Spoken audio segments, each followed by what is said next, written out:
Durante años, mi jornada empezaba mucho antes de que yo llegara a la oficina. Empezaba en mi mente, en ese pequeño temblor en el estómago que sentía mientras me vestía, intentando elegir algo neutral, algo que no llamara su atención, algo que no le diera un nuevo motivo para humillarme. Sabía perfectamente que, en cuanto ella me viera cruzar la puerta, su rostro cambiaría. Era como si mi presencia activara un interruptor de desprecio que ella llevaba siempre afilado, siempre listo. Yo entraba con la respiración contenida, saludando al equipo con una sonrisa que ya no me pertenecía. Y allí estaba ella, mi jefa, siempre impecable, siempre erguida, siempre con ese brillo en los ojos que anunciaba tormenta. A veces bastaba que yo dejara mi bolso sobre mi mesa para que ella soltara un comentario venenoso sobre mi falta de profesionalismo, o sobre mi peinado, o sobre mi voz, o sobre absolutamente cualquier cosa que pudiera usar para recordarme que, según ella, yo no valía nada. En las reuniones, su crueldad se volvía un espectáculo. Me interrumpía antes de que terminara una frase, se reía de mis propuestas, señalaba mis supuestos errores con un dramatismo tan exagerado que parecía actuado, y aún así todos preferían reírse con ella. Nadie quería ser su próximo objetivo, y yo, lentamente, me convertí en el blanco perfecto, en la empleada a la que era socialmente aceptable pisotear. Recuerdo una mañana en particular. Había preparado un informe durante días, analicé datos, pedí opiniones, revisé 3 veces cada tabla. Cuando lo entregué, ella lo tomó sin mirarlo, hizo una pausa teatral y dijo en voz alta: ¿Y esto es todo lo que puedes hacer? La verdad, esperaba más de alguien que lleva tantos años aquí. El equipo evitó mi mirada, y yo sentí cómo mi esfuerzo, todas esas horas largas, se reducían a ceniza entre sus manos. Pero lo peor no era el comentario, lo peor era cómo, con el tiempo, empecé a creerle. Empecé a pensar que tal vez yo sí era mediocre, que tal vez no merecía nada mejor, que tal vez mi lugar era ese, ser el saco de boxeo emocional de una mujer frustrada. Ella sabía exactamente dónde golpear, y golpeaba siempre allí. Hubo días en los que llegaba al baño, cerraba la puerta con seguro y respiraba con fuerza, intentando no llorar. No quería darle el gusto, no quería que nadie escuchara mi vulnerabilidad. Sin embargo, cuando me miraba al espejo, veía a una mujer agotada, con los hombros caídos, con los ojos apagados.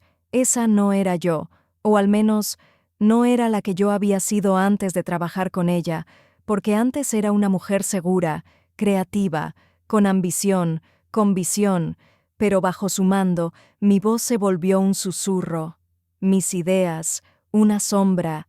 Yo me convertí en una versión pequeña de mí misma, moldeada a su conveniencia, y entonces llegó ese lunes, ese maldito lunes que quemó todo lo que quedaba de mi paciencia. Había pasado el fin de semana entero terminando un proyecto crucial.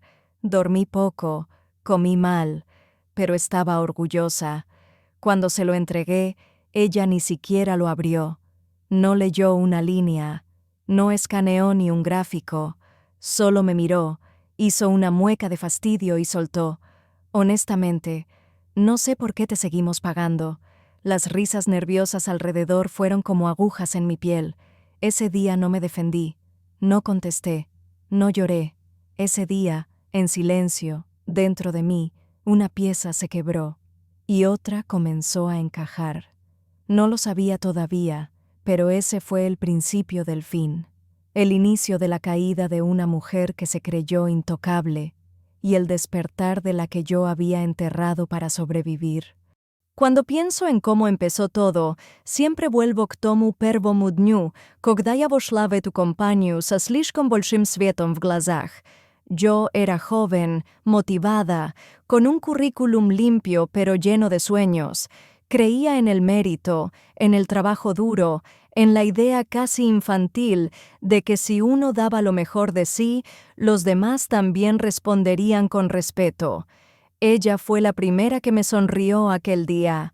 Una sonrisa falsa, ahora lo sé, pero suficientemente cálida para que yo bajara la guardia. Me dijo que veía potencial en mí, que yo tenía una chispa que podía servirle si sabía moldearla bien. Pensé que era un cumplido.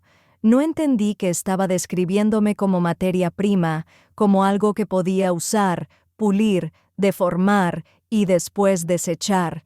Yo no era una persona para ella, era un proyecto, una pieza en su tablero. En los primeros meses yo trabajaba con ilusión, me ofrecía como voluntaria para proyectos extra, aprendía rápido, me quedaba horas después del cierre de la oficina. Ella siempre decía, «Tienes futuro, si sigues escuchándome», y yo, ingenua, obedecía. No sabía que, en su lenguaje, escuchar era sinónimo de ceder, dejar que se apropiara de mis ideas, de mis logros, de mi energía. La primera alerta apareció cuando presenté un informe delante de los inversores. Ella fingió felicitarme, y al día siguiente envió la versión modificada del proyecto a dirección, firmada solo con su nombre. Una parte de mí quiso confrontarla, pero otra, la parte que necesitaba estabilidad económica, me suplicó callar. Ese fue muy первый акт самопредательства, y como todos los primeros actos, abrió puerta con многим следующим. Poco a poco, mi voz empezó a apagarse. Cada vez que yo proponía algo, ella intervenía con su tono condescendiente. «No es mala idea, pero déjame explicarte cómo se hace de verdad». Y entonces hablaba 20 minutos, repitiendo mi concepto как свой собственный. El equipo lo veía. Nadie decía nada. Fue también en esa etapa cuando comenzaron los comentarios sobre mi apariencia, que si estaba algo desordenada ese día, que si se notaba que no dormí bien, que si una mujer que quiere crecer tiene que cuidar más su imagen. Cada frase era presentada como un consejo profesional, pero todas llevaban veneno. Yo cambié mi ropa, mi forma de hablar, mi forma de presentarme. Sin darme cuenta, cambié mi forma de ser. El pico de la manipulación llegó cuando me asignaron un proyecto difícil, uno que podía decidir mi futuro. Lo di todo. Pasé noches enteras trabajando. Ella lo sabía, porque incluso me escribió un sábado a las 23:47 con instrucciones contradictorias, que cambió otra vez a las 7:00 de la mañana siguiente. Cuando por fin entregamos el trabajo, ella recibió elogios, muchos, y frente a dirección dijo, «Fue duro, pero lo saqué adelante. Mi equipo ayudó, en lo que pudo». Ese día sentí un frío antiguo en el pecho, algo parecido a la vergüenza, pero más profundo. Fue el reconocimiento de que me había perdido a mí misma, intentando ganar la aprobación de alguien incapaz de darla. Yo seguía ahí, atrapada en la sombra que ella misma había creado alrededor de mí, la sombra de la empleada callada, sacrificada, obediente, útil, la sombra perfecta para encubrir su mediocridad. Pero lo que ella no sabía, lo que nadie sabía, es que incluso la sombra más larga desaparece cuando la luz cambia de dirección, y esa luz ya empezaba a moverse. La mañana en que todo comenzó a cambiar no tuvo nada de especial. No hubo un presentimiento, un mal sueño, un aviso. Solo yo, caminando hacia la oficina con mi café, ese café que durante años había sido mi escudo emocional, pensando en cómo sobreviviría otro día bajo la mirada afilada de mi jefa, entré sin expectativas, y aún así, el ambiente me golpeó como una ráfaga helada. La oficina estaba extrañamente quieta, demasiado quieta. Los murmullos eran más bajos, las miradas más rápidas, las sonrisas nerviosas. Algo había ocurrido, algo grande, y yo no tenía idea de qué era. Mi compañera Laura me hizo señas discretamente cuando pasé junto a su mesa. ¿Supiste?, susurró. ¿Qué cosa? Hay alguien preguntando por ella. Alguien importante. No me dio más detalles. Nunca los daba. En esta oficina, la gente aprendió Davno que la información era un arma, y que cualquier arma mal manejada podía costarte el trabajo. Caminé hacia mi escritorio intentando actuar normal, pero entonces vi algo que me hizo detenerme. La puerta del despacho de mi jefa estaba entreabierta, y dentro, por primera vez desde que trabajo allí, ella no estaba dominando la escena. Estaba callada. Un hombre, desconocido, traje impecable, mirada analítica, revisaba papeles sobre su mesa. Otro funcionario le hablaba mientras señalaba carpetas, archivos, facturas. Mi jefa no decía nada, solo cruzaba los brazos, fingiendo control. Pero desde fuera se veía claramente. Estaba nerviosa, muy nerviosa. Nadie sabía quién era ese hombre, pero todos podían sentir qué representaba. Problemas. Yo seguí caminando hacia mi lugar, pero mis oídos captaron un fragmento de conversación que me heló la sangre. Necesitamos acceso a todos los proyectos de los últimos 3 años, incluidos los informes internos. 3 años. Exactamente el tiempo que yo había estado haciendo el trabajo que ella firmaba como suyo. Mi respiración cambió, no por miedo, sino por algo parecido a anticipación. Una parte de mí, escondida en lo más profundo, se preguntó, ¿será por fin? Pero empujé esa idea. No quería ilusionarme, no después de tantos años tragando injusticias. La mañana siguió con una tensión eléctrica. La gente hablaba apenas. Mensajes en WhatsApp, miradas rápidas, pasos inquietos hacia la máquina de café. Cada vez que la puerta de la jefa se abría, los empleados se estiraban en sus sillas tratando de escuchar algo, entender algo. Hasta que, pasada la hora del almuerzo, ocurrió lo inesperado. Ese hombre desconocido salió del despacho con una carpeta gruesa en la mano. Miró alrededor y caminó directamente hacia mí. No hacia mi jefa, no hacia los coordinadores, hacia mí. Se detuvo frente a mi escritorio. ¿Usted es Marta?, preguntó. Yo apenas pude asentir. Necesito hablar con usted cuando tenga un momento. Es importante. Sentí todas las miradas clavarse en mi espalda. Mi jefa salió en ese instante, intentando mantener su postura de autoridad. Si necesita algo, puede hablar conmigo, dijo ella, con una sonrisa estirada. El hombre ni siquiera la miró. Será después con usted, primero con ella, primero conmigo. Ese detalle, tan simple, tan pequeño, la descolocó completamente. Sus labios temblaron por una fracción de segundo. Su mandíbula se tensó, sus ojos se oscurecieron. Y en ese momento, yo entendí algo que nunca había sentido antes. Por primera vez en años, ella tenía miedo. Y ese miedo tenía mi nombre. El hombre me indicó la sala de reuniones vacía.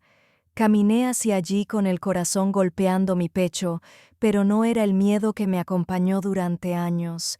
Era otro, era el miedo del cambio, el miedo de que, tal vez, por primera vez, alguien estuviera dispuesto a escuchar mi versión de la historia. La puerta se cerró detrás de mí, y supe que lo que estaba a punto de pasar podía derrumbar el reino de una mujer que creyó que nadie jamás tocaría su puerta. La sala de reuniones estaba fría, casi demasiado silenciosa, un silencio distinto al habitual, no el silencio tenso de una oficina que teme a su jefa, sino un silencio que presagia revelaciones. Me senté frente al hombre, sin saber si debía preparar mis defensas o, por primera vez en mucho tiempo, permitir que alguien viera la verdad sin filtros. Él abrió la carpeta gruesa que traía. Dentro había documentos, informes, correos impresos, páginas que yo reconocía aunque jamás las había visto en ese orden. Antes de continuar, dijo con una voz sorprendentemente calmada, necesito que sepa que esto no es una investigación contra usted. Mis hombros, que ni siquiera sabía que estaban tensos, bajaron apenas 1 milímetro. Entonces, ¿contra quién?, pregunté. Él me sostuvo la mirada. Contra su jefa. Las palabras me golpearon con una fuerza extraña, una mezcla de alivio, incredulidad y una tristeza sorprendentemente profunda. Aquel era el monstruo que me había destruido la autoestima durante años. Debería haber sentido euforia, pero no. Lo que sentí fue un cansancio antiguo, como si mi alma hubiese estado esperando demasiado tiempo para finalmente soltar un peso que la asfixiaba. Él continuó. Hemos recibido varias denuncias anónimas, acusaciones de manipulación, apropiación de trabajo ajeno, maltrato laboral y falsificación de informes. Deslizó varios papeles hacia mí. Todos estos documentos llevan el nombre de su jefa, pero el estilo, el análisis y la ejecución no coinciden con su perfil. Yo los miré. Los reconocí de inmediato. Cada tabla, cada frase estructurada, cada gráfico. Era mi trabajo, años de mi vida, pero firmados por ella. Mi pecho se apretó. Queremos entender quién está detrás del verdadero contenido, dijo él, y todos los caminos nos llevan aquí, a usted. Me quedé en silencio un momento. Tenía dos opciones: seguir siendo la mujer temerosa que guardaba sus heridas en silencio, o convertirme en la mujer que por fin se levantaba. Tomé aire y hablé. Le conté la verdad, no con rabia, no con drama, no con llanto. La conté como quien relata un accidente que lleva años repitiéndose, con una calma fría que solo se adquiere cuando ya no queda nada que perder. Le expliqué cómo ella tomaba mis proyectos, cómo me invisibilizaba, cómo me ridiculizaba para que nadie sospechara que yo era la cabeza detrás de cada éxito. Él escuchó. Escuchó de verdad, algo que en esa empresa nadie había hecho. Cuando terminé, sentí que mi respiración era distinta, más profunda, como si cada palabra hubiese aflojado un nudo que llevaba años estrangulándome. Él asintió lentamente. Gracias por su honestidad, la necesitábamos. Luego añadió, ¿y ahora? Ella va a necesitar algo más que autoridad para salir de esta. Al salir de la sala, las miradas se clavaron en mí otra vez, pero esta vez no eran miradas de burla ni de lástima.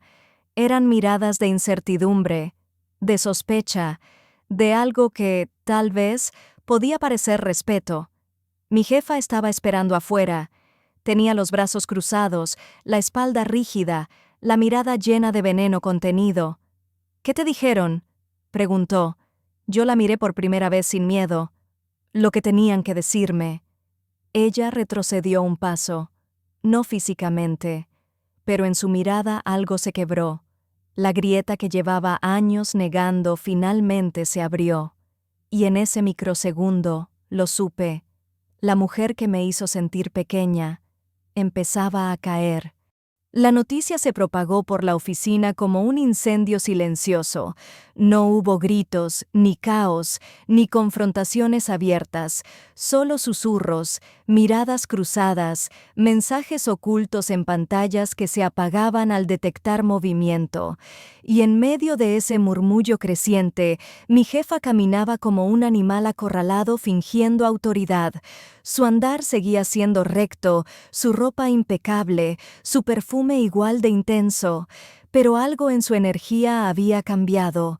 Por primera vez parecía humana, por primera vez parecía vulnerable.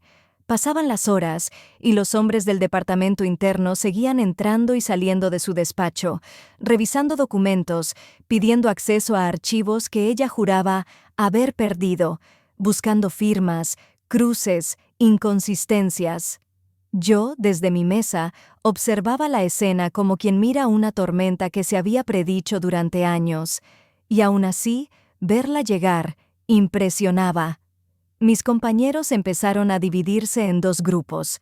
los que evitaban su puerta como si fuera un abismo, и те, кто вдруг начал от меня не отводить глаза, будто понимая, что я больше не просто empleada silenciosa. A media tarde salió из своего кабинета в состоянии ядовито-сдержанной истерики. «Esto es absurdo», — escupнула она, бросая папку на стол секретаря. «¿Quién demonios está detrás de todo esto?» Nadie respondió. Nadie se atrevió. El poder que antes la protegía comenzó a quebrarse. Mientras tanto, yo seguía trabajando, no por obligación, sino por costumbre. Ese trabajo, que ella siempre firmaba como suyo, ahora me pertenecía más que nunca. Cada tabla que llenaba, cada nota que escribía, cada documento que organizaba, era un recordatorio silencioso de moei istinoi tsennosti. Pasado un rato, escuché voces elevadas desde su despacho. Un investigador decía: «Necesitamos acceso a las cuentas de los proyectos que usted lideró. Los números no coinciden». Ella respondió con un tono agudo, casi histérico: «No pienso permitir que cuestionen mi integridad». Pero ya no la escuchaban con respeto, ni con miedo. La escuchaban con sospecha. Cuando la puerta se volvió a abrir, ella salió pálida, con el móvil temblando entre sus manos. Miró a su alrededor buscando aliados y se encontró con nada, con vacío, con gente que bajaba la mirada para no sostener la suya. Incluso aquellos que la aplaudían días antes, ahora se apartaban cuando ella pasaba. Esa tarde, mientras ella luchaba por mantener control, mi propia postura era otra, tranquila, estable, presente. Sentí que mi corazón, por primera vez en años, latía en un ritmo diferente, el ritmo de alguien que ya no teme. Y entonces, justo cuando creí que el día no podía ofrecer otro giro, la puerta del pasillo se abrió. Una mujer desconocida entró, elegante, firme, con la seguridad de quien sabe exactamente a qué ha venido. Miró a mi jefa. Ella la reconoció, y su rostro se desfiguró en puro pánico. «Tú», susurró mi jefa, «¿qué haces aquí?» La mujer respondió con una calma cortante: «Vengo a hablar de todo lo que intentaste ocultar». Un silencio atravesó la oficina como un rayo. Mi jefa palideció aún más, y yo entendí. La caída no venía solo del interior de la empresa, venía también del pasado que ella creyó haber enterrado, y ese pasado acababa de tocar su puerta. La mujer que había entrado, aquella figura que transformó a mi jefa en una sombra temblorosa, no levantó la voz. No necesitaba hacerlo. Su sola presencia tenía el peso de una verdad que llevaba años esperando salir a la luz. Se presentó con un tono firme, casi quirúrgico. «Soy la auditora externa asignada por el comité y he venido por las denuncias que llevan meses ignorándose». Mi jefa quedó petrificada. Ella, que siempre controlaba cada sala, cada gesto, cada persona, ahora no sabía dónde colocar las manos. Intentó sonreír, una sonrisa rota, bordeada por el miedo. «Debe haber un error», balbuceó. «Mis proyectos son intachables». «No lo parecen», respondió la auditora sin pestañear. «Y varias irregularidades apuntan directamente a usted». La oficina quedó en un silencio tan absoluto que se podía escuchar el zumbido de las luces. Mis compañeros fingían trabajar, pero todos escuchaban. Todos. Era como presenciar el derrumbe de un edificio que todos sabían que estaba mal construido, pero que nadie se había atrevido a tocar. La auditora pidió acceso al despacho. Mi jefa intentó interponerse. «No puede entrar. Hay información confidencial». «Lo sé», respondió la mujer. «Por eso estoy aquí». La puerta se abrió. La misma puerta donde mi jefa solía encerrarse para humillarme, gritarme, borrar mi trabajo y presentarlo como suyo. Esa puerta ya no la protegía. Durante horas revisaron sus expedientes. Papeles desaparecidos, firmas alteradas, proyectos inflados, horas de trabajo inexistentes y, lo más grave, desvíos de presupuesto que no tenían justificación. Ella se quebraba por dentro. Lo veías en la forma en que apretaba los puños, en su respiración corta, en sus ojos desesperados buscando a alguien que la defendiera. Nadie lo hizo. Al caer la tarde, la auditora salió del despacho y anunció, con voz clara: «Vamos a necesitar continuar la investigación a mayor escala. Y usted queda suspendida mientras tanto». Mi jefa se desplomó en una silla. Nunca la había visto tan pequeña, tan humana, o quizás simplemente tan expuesta. Cuando todos empezaron a irse, ella permaneció allí, con la mirada perdida en el vacío, intentando comprender en qué momento dejó de tener el control. Yo recogí mis cosas con calma. Había logrado sobrevivir a años de tormenta, y ahora la tormenta se estaba deshaciendo sin que yo moviera un dedo. Al pasar junto a ella, levantó la mirada. Tenía los ojos rojos, húmedos, llenos de una mezcla de rabia y súplica. «¿Tú sabías algo de esto?», me preguntó con voz rota. La miré por un segundo que pareció eterno. Recordé todos los días que me hizo sentir basura. Recordé cómo me hizo dudar de mi valor. Recordé cada humillación disfrazada de corrección profesional. Y entonces respondí, sin dureza, sin venganza, solo con verdad. «No, yo simplemente hice mi trabajo, y tú hiciste el tuyo, hasta que alguien vino a revisar el resultado». Ella bajó la mirada, y yo salí de la oficina por última vez ese día sintiendo algo nuevo, algo limpio, paz. No porque ella estuviera cayendo, sino porque, después de años, yo por fin dejaba de hacerlo. Aquella puerta, la que siempre había marcado mi lugar como menos, se cerró detrás de mí con un sonido diferente. No era un final, era el comienzo de la historia donde, por primera vez, yo ocupaba mi propio espacio.